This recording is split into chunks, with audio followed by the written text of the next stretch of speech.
Any new news from anyone?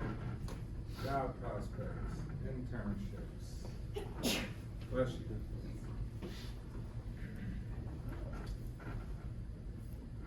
Business ideas. Something you thought about recently. Something you read about in business.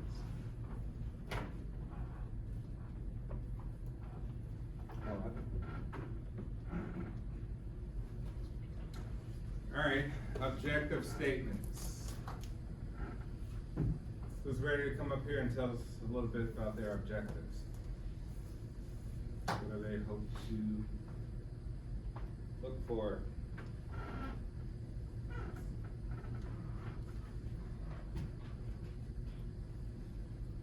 Everybody has their objective statements, I take it? Correct? No? Not at all? How about you? Do you have, since you already know what business you're looking into? I haven't really like dived deep into it all yet, but kind of just like, just like making sales and like getting people into the restaurant, getting like the name out there is gonna be the main thing, like get the standing structure would be like the first goal of the restaurant. Okay, so that's like your first major objective.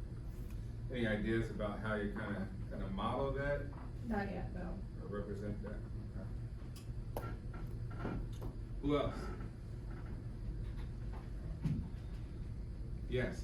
I guess for what I wrote would be to obtain a competitive market share through our value of selling apparel made out of recycled textiles. Okay, but what are you how are you gonna gauge that? Like, what do you expect to like model or represent? So Kind of figure that out. my plan is to gauge it basically on sales and compare that to like the top companies in the market, like Okay. Nike, Adidas. Those are the top two, and the aim, I guess, is to fill in that like third place spot. 'Cause Yeah.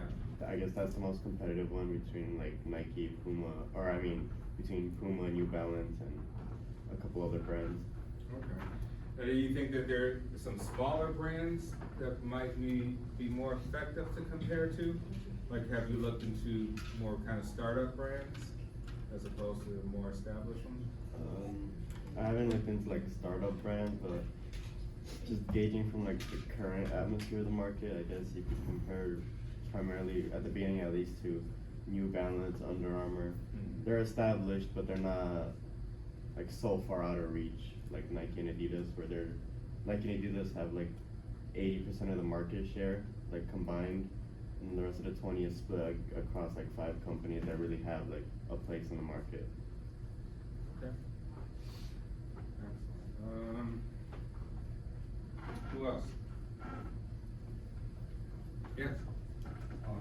So my idea was, like a curated thrift store where we go out and find the vintage products and people would come in. And then what makes it different is that we would have. What kind of, so a vintage store, what kind of vintage items are we talking, like artwork, furniture? Clothing. Okay, so are you doing consignment or are you doing, reselling? Like both, I think.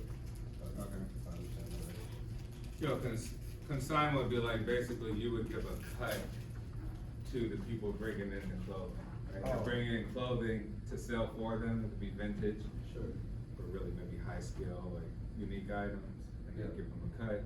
Or are you more just like a thrift store? So I think we would have,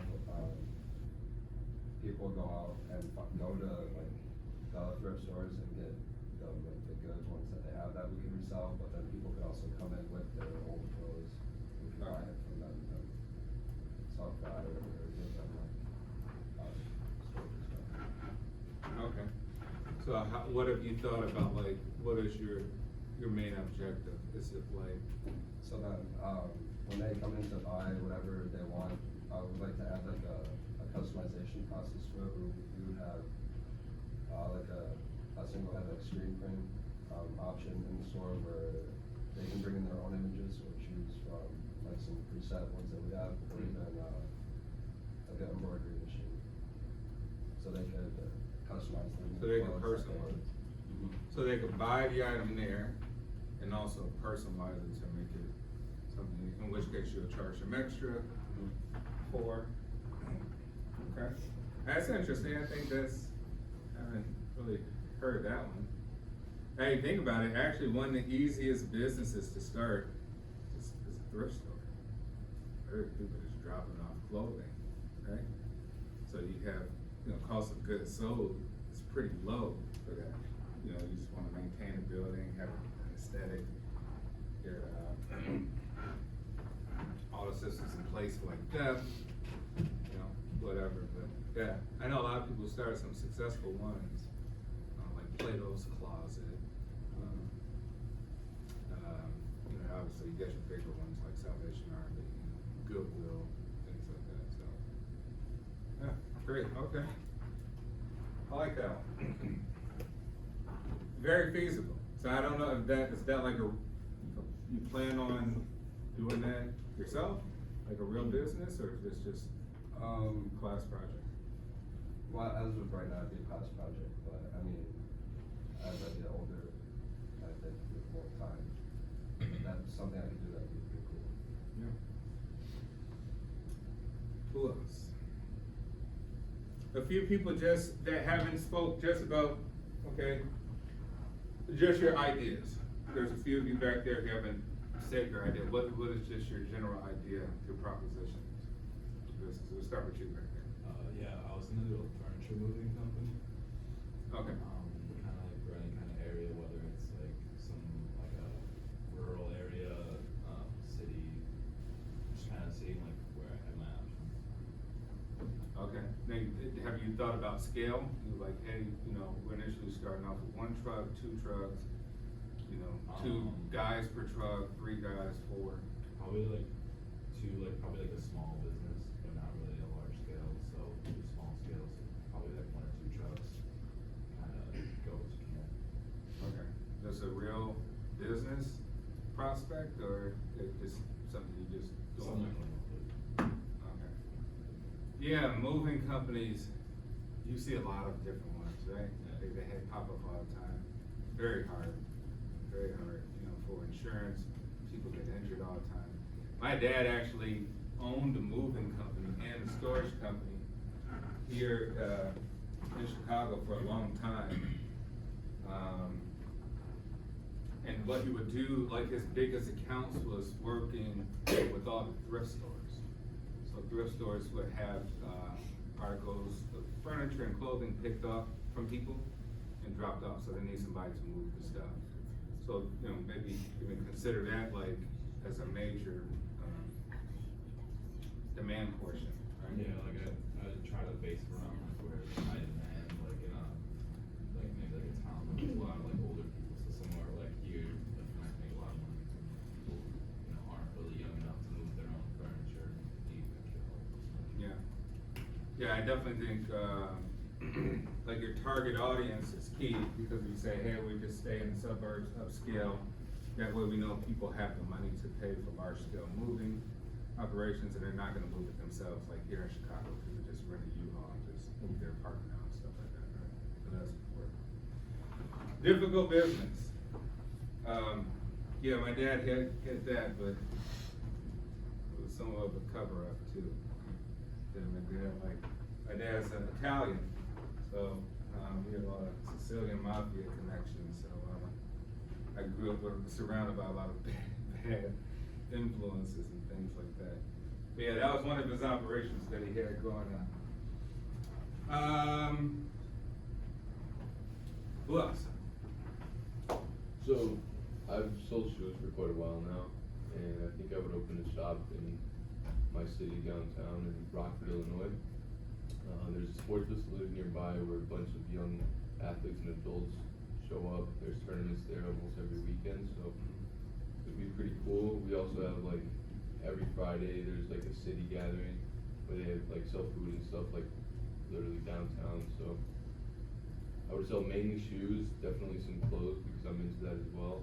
So not fully based on clothes, but mainly shoes. And then I've always had the idea to have like a couple like small studio booths where people can come and make music, book sessions, and kind of like a hangout shop, because we don't really have that anymore, where somebody can come and play some records and stuff like that. So, What do you like foresee being the biggest like obstacles and the challenges? biggest obstacle I think would probably be people going in and actually booking those sessions, and honestly, I think it's just like the audience and being downtown in the city where people, I guess, don't really see that type of stuff, so kind of shy away from trying it out and going and checking it out. Yeah. So think about that, like you get into a business that's high variability, like you can't really foresee like a lot of the demand, right? So that means it's kind of a wait and see type of operation before you build the demand. Yeah.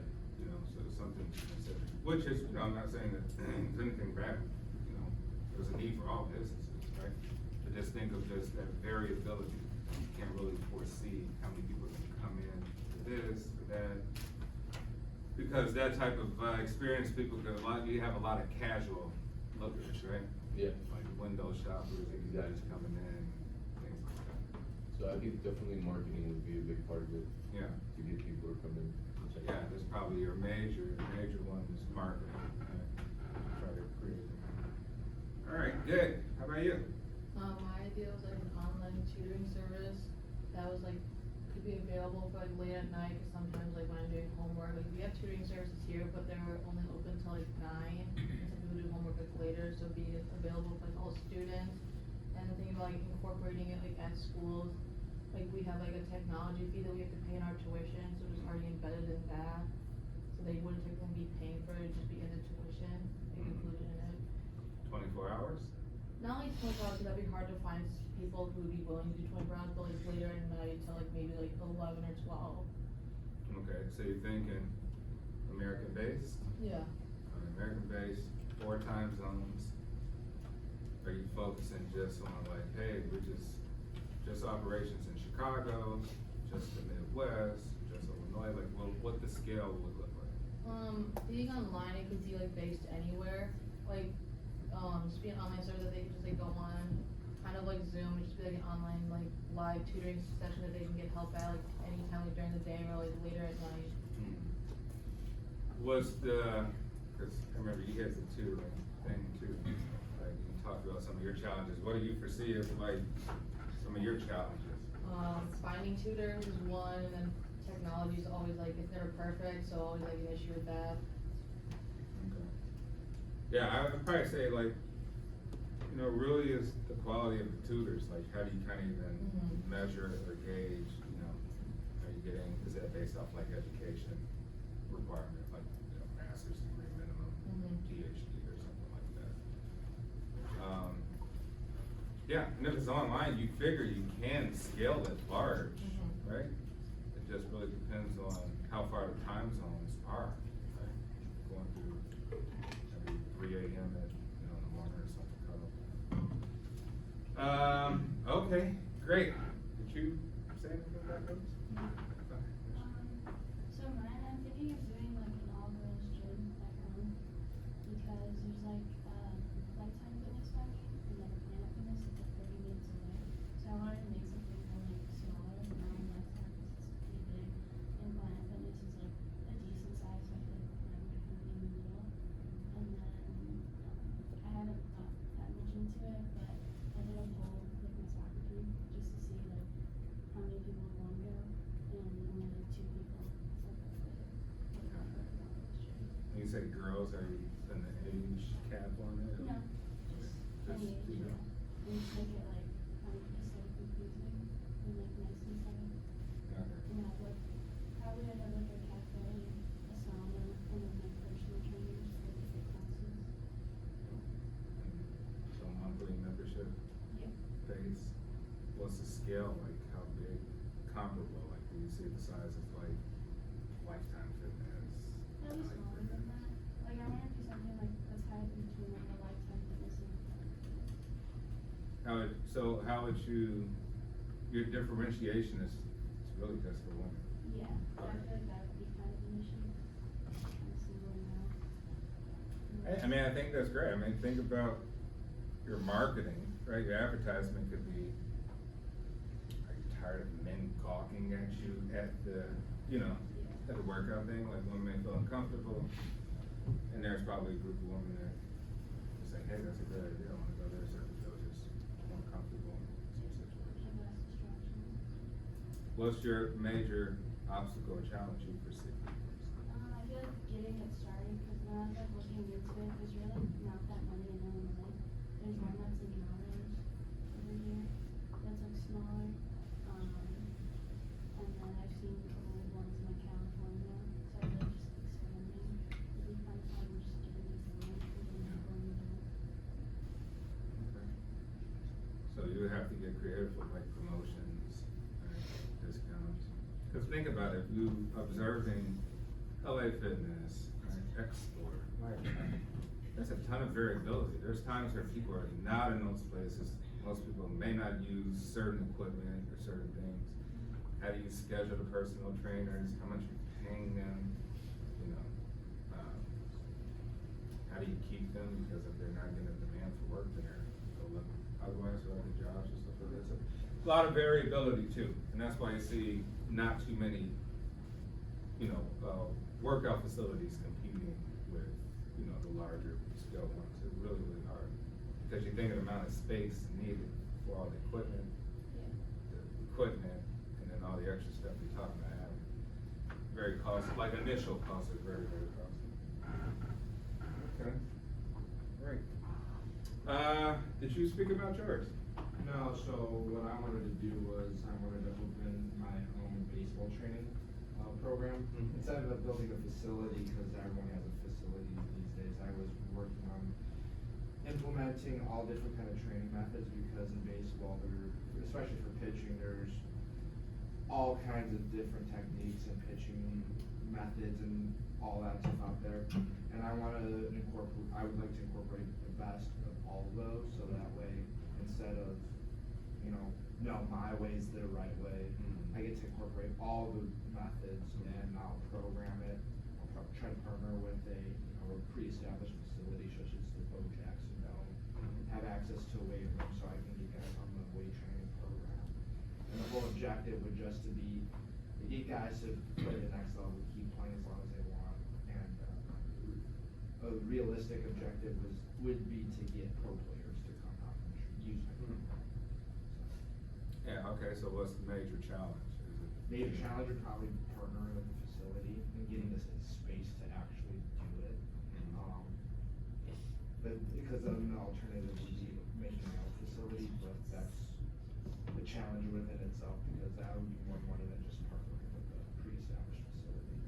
Okay, and how many people would you see as trainers, like operators? I'd probably try to take on like me and then maybe 2 more guys that just help make sure, you know, people are doing their things the right way. It's gonna be a pretty hands-off experience, because most people have already somewhat familiar, or they're somewhat familiar with the training methods we will use, just because of like, they're in the news headlines and stuff, especially for baseball players. Okay. There won't have to be much teaching about the program. Gotcha. Now, are you, with the program, right, you're talking about program, so you're talking about all these different methods, pitching styles, strategies.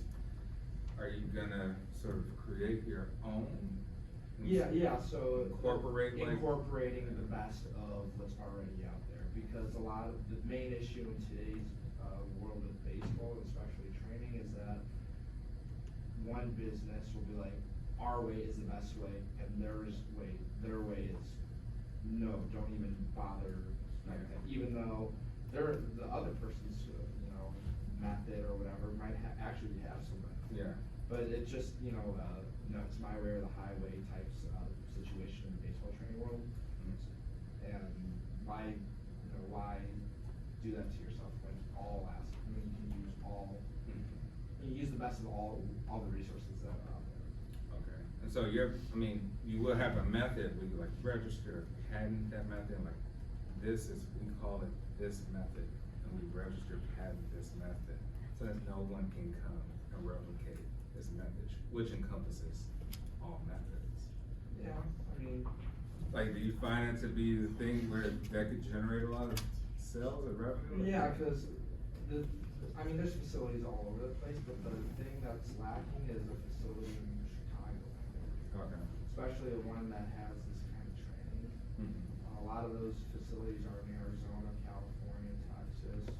The closest one would probably be Indianapolis. Okay. So I think the biggest, I wouldn't be too concerned because, anyone can go out, buy these products themselves and train on their Yeah, own. yeah. But having a space to do it with other people, especially college guys and pro guys, Mhm. that's gonna be the main selling point. Okay. That's why the main objective is to get pro players to kind of build that. That sponsorship. Yeah. Right. Excellent. I mean, and think about it, you could sponsor with the universities, you can sponsor with professional baseball teams, right? So Sure. it would hard to be to patent something like that, since I know to really do it. Yeah. But it's just because of the location and kind of building that name recognition of the program. Don't sell yourself short, saying anybody can do it. Everybody can do it. But we see that people come up with names because people like new, or just like the sound of something. So as a marketing ploy, people always come up with, this is our incorporated method for what we do. And you're like, oh, just take the stuff and mush it all together, make one. That's besides the point. The point is now you have something that stays consistent to market. It's like creating a new martial art form, right? It's the same as jujitsu or whatever, it's besides the point. The point is, it's gonna anchor people to remember this thing and say it's new, right? Because people love innovation, and so as we talk about innovation, it's like, yeah, you're just taking all of these and incorporating them, but still you have to create something consistent in the minds and perception of your customers, So if you may, however you wanna do it. But if you may wanna consider like creating a branding scheme with a name or tagline of like what encompasses all of it or something, because that sticks with you. All right, excellent. Sports, tutoring, education, cafes, wrestling. You say your idea? Yeah? Yeah, I didn't say it. So I want to create a design of a brand for the design of furniture with like recycle resources, such as like wood, plastic, aluminum. And so what is like different from the other brand would be the recycled part, and also I want like a high quality and high design. And yeah, basically, it's just I would like to have a good impact on the environment, and I think that the consumer wants it too. So I think I can like put the design and the environment together and like to respond to the customer demand. Well, it's like your target audience, are you going for like high scale sort of pricing comparing? Yeah, I want like I think it would be like a high price, and I want like to set up in Europe and based like in the big cities such as like Paris, like big cities, because I think it's where there is a lot of demands, and also as it's a big city, there is like richer people than in other places. Couture. Yeah. All right, what's the, okay, so green marketing, right? You wanna market in a green sense, right? You wanna play on the hearts and strings of all the people that wanna save the planet and do good, right? What are your other major challenges you foresee? Just like maybe to get to know like the brain, and also to collect all the resources, because like I would like to do some research to know how like can I like transform the plastic and the wood into like a real furniture.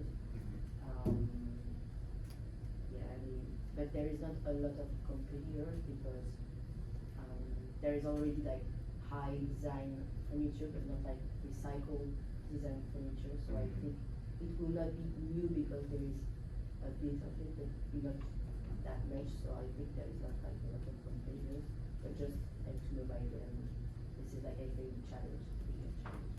Okay, so all type of recycled materials, right? Yeah, Not just plastic, like gentlemen yeah, no. in the back, which is great. So you think of that, so retail, fashion, whatever. And with all these ideas you guys have, think of, when we talk about like value, like think of the power of brand. Yes, you have operations. Yes, your doors are open. Yes, you're selling something. But is there some power in your brand like the other brands? You get what I'm saying? And that what makes the actual work, you know, the values like Nike, you know, Adidas, all these things. So it's power and branding. You have to create an idea. So that's what I'm saying, like even in the perception of consumers, they need to identify specifically that that is that thing. So it can't be too broad. It has to be like, this is our image, this is what we represent. That sticks with people. If not, people forget. You know, forget all the time and then just move on to another product. Who else? Okay, so I don't know if you ever seen like a medieval fighting sport game. It's like games where people beat each other in armor. Thing is like it's a pretty niche kind of sport, and there's a pretty high barrier of entry with the price of the equipment. And you got to buy a full set of armor, so it's like 100, hundreds or thousands for each piece to pay for a price, and like you got to have like 10, 20 pieces for just a set. So it's a really expensive things to get into, and there's not there's no established brand to help you getting into it. So you got to buy a mix of part of equipment you find everywhere on the internet, and it's not very beginner friendly. So the idea would be to create a brand that helps people getting into it at a reasonable price and with a guarantee of quality. So it would expand the market for the sport because people would come into it more easily, and also people who have more confidence in the product they buy because like they already bought one, they know that it's quality. Because almost every shop available is like people selling what they make to a shop who then sells it, and so it's really hard to get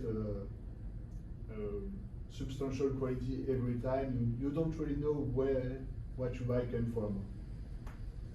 Okay, so you want to centralize everything into one place and make it simple. Like creating something where we produce the equipment and where we sell it as well, so people know where what they buy came from. Okay. What's your biggest challenge, you think? I think one is the market is pretty small, and like I found it really hard to find numbers. So like I could find numbers that were anywhere between thousands of people to hundreds of thousands of people in the world. So it's pretty hard to get a really good approximation of the market.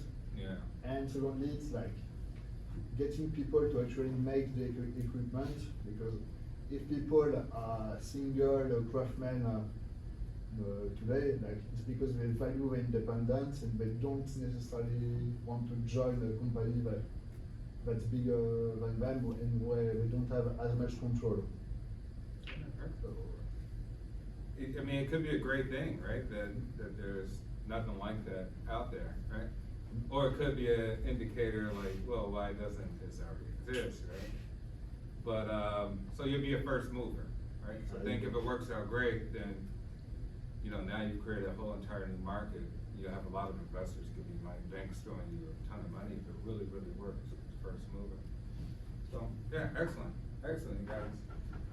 Alright, all sounds good. For the people who don't have an objective yet, like specific objective, try to get that ready for Friday so we can please talk about specifically what your objectives are.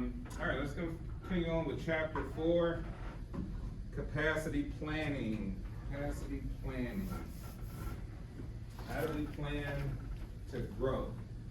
Right, the companies always wanna grow, they don't wanna stay making the same revenues each year, they need to grow, because things get more expensive over time, you wanna increase your profits, there's all sorts of unforeseen circumstances that can happen at any moment, right? So we're gonna talk about how to plan for capacity. Me on a personal level, right, owning real estate. So you say, Professor Ross, well, what do you got to plan for owning these buildings, right? Big, large-scale apartment buildings, what have you. Well, you said we have to plan to increase the value of the building over time so that people are willing to pay more rent, right? After each lease. So how do you do that? Well, the money you get, the income you get, you can place into some sort of capital reserve. You say, I'm gonna take either 15% of all the income or 20% of all the income, and I'm gonna reinvest it back in. Why? Because you'll need new boilers, new heating systems, plumbing issues, tuck pointing, inspections, roofing, all these different things to operate big, large-scale buildings. So you have to built-in cushioning for things that you know to plan for, but also for things that are unforeseen, right? A bad storm, you get a leak, right? Pipes burst, now you gotta bring somebody in. Plumber, you got a ton of money too. All sorts of things can happen, window crack. Right? So think of it just from that perspective of real estate. You need to build some sort of cushion to plan to either grow the building, right? To make more income with new tenants next year, or for people who re-sign the lease, that you're gonna up the rent and wanna keep them, so they don't say, nah, it's too much, I wanna move. That's ridiculous. Right, so you wanna improve the units, improve the building overall. So constantly grow and build in these cushions. That's just one thing, the way to think about this capacity planning. What happened to that slide?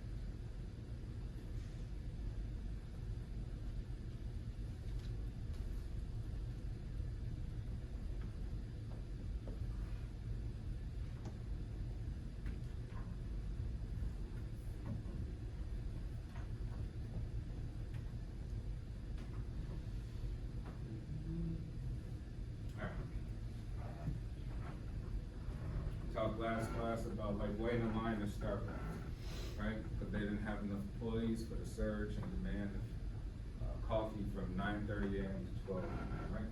They didn't plan for that capacity. If they planned for it, they would have somebody on call. They may be able to change the process and how quickly they're preparing the drinks. This stuff applies production, retail, all sorts of things. We talk about economy of scales, diseconomies of scale, timing. Cushions, right? Reserving capacity process uses to handle sudden increases in demand or temporary losses in production capacity. We say you have your average utilization rate. Under normal conditions, how much of whatever you're producing can you produce based on machines that you have or the people that are producing those things. So we say, okay. So we say capacity cushion would be 100% minus the average utilization rate.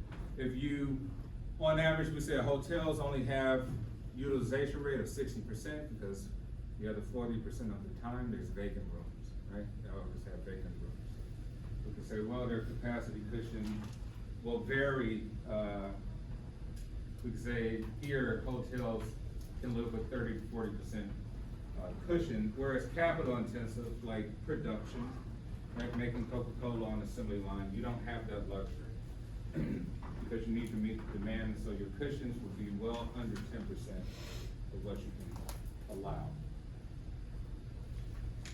So here's some strategies. This is the expansionist strategy, right? You're always prepping to expand. You're always overshooting, I would say. On your y-axis, you have your capacity, on your x-axis, you got time, and here's your increments over time for capacity. So here's your planned unused capacity. You're not gonna use this in any normal setting, right? So you're having too much capacity just in case. But for all the fluctuations that can happen along this trajectory, you're gonna meet the demand, right? You're gonna make money, right? You're not gonna have any reason why you wouldn't be able to take care of those customers or produce that certain product. But at the same time, you're like, well, I don't know about that strategy. This seems like it'd be wasteful, because what happens in times where you don't get that much demand, right? You're like, well, that's a waste. We're spending money for things that may not happen. So it really depends on the market or industry that you're in which case you would use this strategy, right? So as it increases, you keep increasing also your planned unused capacity. Now here is a second strategy, right? Call it the wait and see. Let's wait and see what happens before we spend all this money to hire more people, right? Maybe we get too many people that's not doing anything, idle time, when customers aren't around. Or we're just producing something maybe randomly that we can't really do a good measure on what the demand would be. And so we say, hey, we lower our capacity, right? How much would it help lower? If it goes up, unfortunately, we can't service these people. We may lose money, but at least we won't waste. So we keep our waste down, right? But think about this even with your ideas. Like, what is the strategy you're gonna be using? Are you gonna have a lot of stuff in reserve? You know, a lot of employees on hand? Or are you gonna kind of wait and see?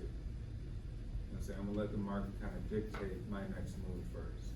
But at the same time, that means you could potentially be losing a lot of customers. I'll wait and see. Right? Now, I always think it's best to, it really depends on the market, but I always think it's best to have more than to have little. Right? It's always good to have more than have little, because you can always get rid of the more in some capacity. Right? You can always do something with the inventory, with the people, right? Lay them off or put them part-time, things of that nature. But if you don't have the people when the demand is actually there, then you're not gonna service those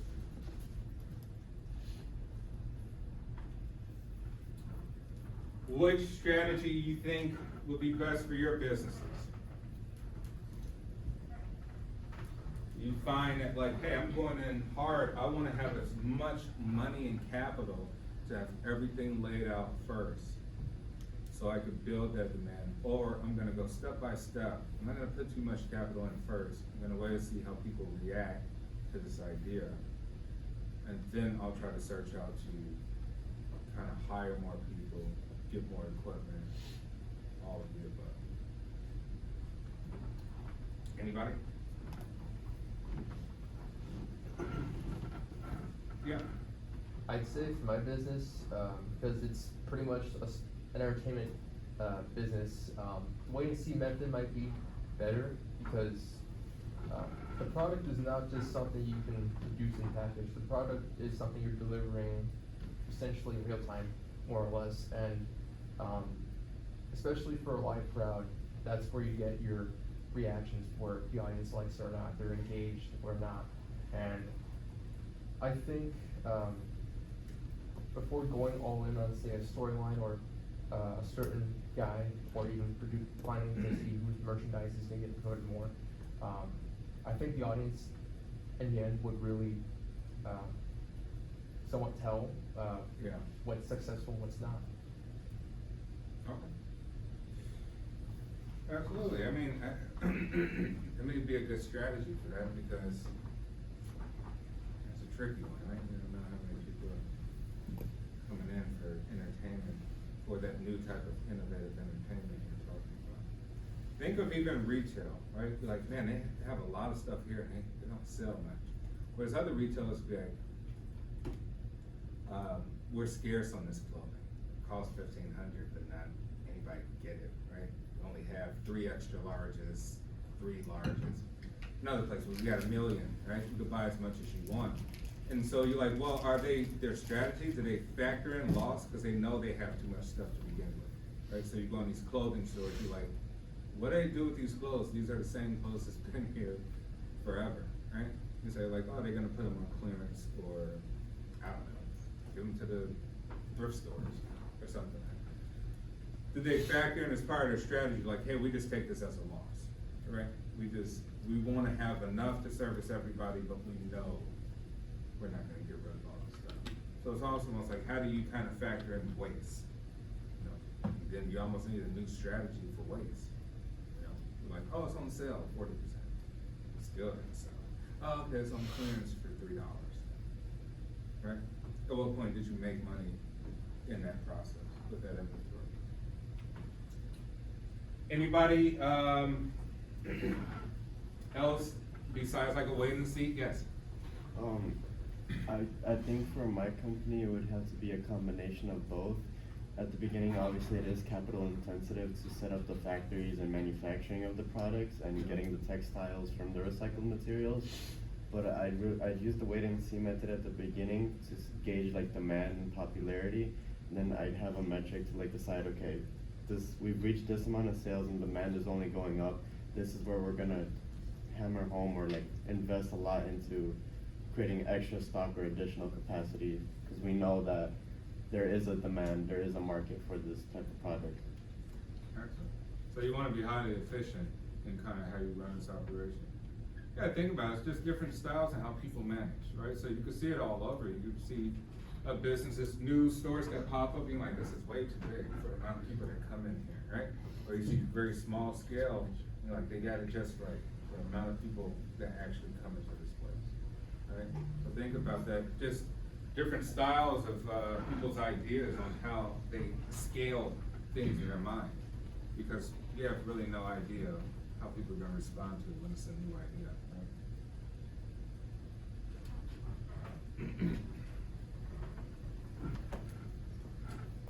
All right, so we talked about long-term capacity decisions, estimate future capacity requirements. So you can do this, we'll look at decision trees and other mathematical models. Identifying gaps cut by comparing requirements with available capacity, develop alternative plans for reducing the gaps. So constant efficiency, looking at the gaps between capacity and actual requirements. Evaluate each alternative both qualitatively and quantitatively and make a final choice. What are some qualitative evaluations you think before making like a choice of what you should do?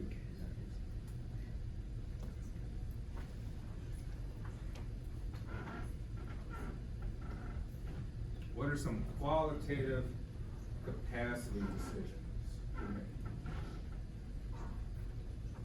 Yeah. You could, I guess, look at customer reviews if you're selling a product or a service and see how they're responding to it. If they're liking it, then you just kind of continue what you're doing now and then I guess scale up. Or if they're not liking it or if you're getting bad reviews, you kind of have to get to the source of what exactly is making customers think is bad about the product or service, and then you kind of have to change that before you can start thinking about increasing capacity or. Yeah, absolutely. I mean, consumer reviews, right? It's not really a finite measurement you could take on the onset, right? So it'd be qualitative, right? Not something you can actually measure right then and there. What about quantitative? What are some quantitative items that you can evaluate?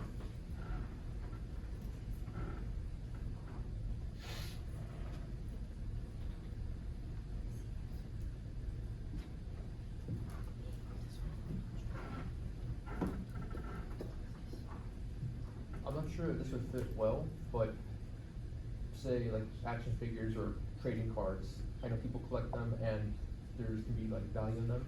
And especially if there is, say, a special variant, a limited edition variant, so that in itself kind of makes it more valuable to people. who collect them because, of the scarcity of this special edition variant.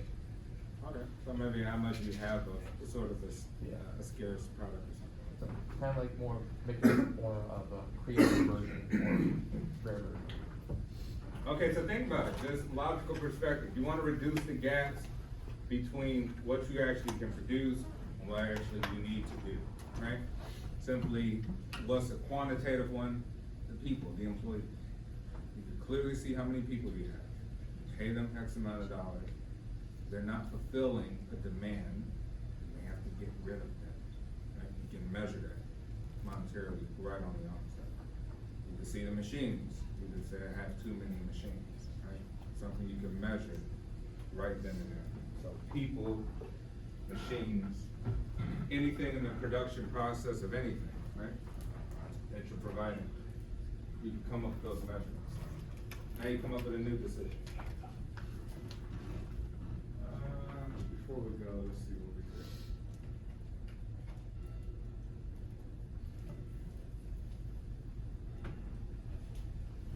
Alright, we'll have to come back to these, don't have